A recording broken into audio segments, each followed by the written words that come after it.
In this video, I'll present the key features of descriptive analytics. So where does descriptive analytics fit in with our other analytics types?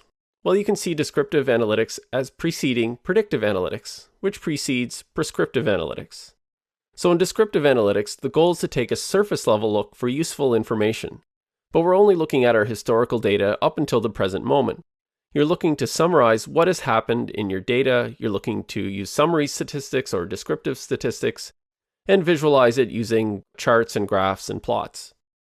With predictive analytics, the goal is not to tell you what has already happened, but to give you insight into what might happen in the future. So to create some model that predicts what could happen, and this is done through probabilistic methods like statistical modeling and machine learning techniques. With prescriptive analytics, the goal is to tell you what is most likely to happen if you take a particular course of action. So you look at a number of what-if scenarios and you apply a predictive analytics techniques to each what-if scenario to help determine what the best course of action is given a model. So whichever one you determine to have the most likely positive outcome, that's the one you take. So that's prescriptive analytics.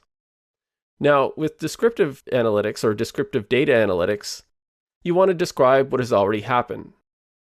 It's based on a collection of historical data, so you're looking at past data up until the present moment, and you're summarizing that information. So it summarizes the raw data and makes it interpretable, makes it readable, or things you can infer things or read off things that you can use in regular business intelligence or analysis activity. So quite often this is done through dashboards using current and historic metrics for things like KPIs and scorecards.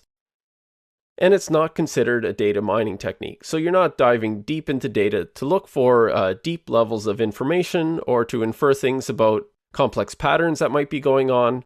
This is really a surface level descriptive statistics approach to data analytics.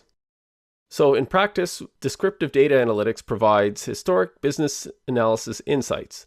So it's business intelligence for things like marketing and CRM data, sales data, financial data, operations data, and inventory data, to name a few. So descriptive analytics, some questions that it answers is, well, do we have seasonal sales cycles? So looking at the historical sales, we can see this pretty quickly. We look at individual customer sales. We look at things like the average amount spent by customers. We look at for highest selling products or inventory levels. So these are all things that come from descriptive analysis. We might identify the highest return promotions, sales, revenue, and cost trends over time. So much of descriptive analytics is descriptive statistics. When you see a descriptive analytics, think summaries. Much of it is visualized in a way that the viewer or the business analyst can make informed decisions or infer things about the activity in a business. But it's not using algorithmic techniques or modeling techniques to predict what might happen. That's outside of the realm of descriptive analytics.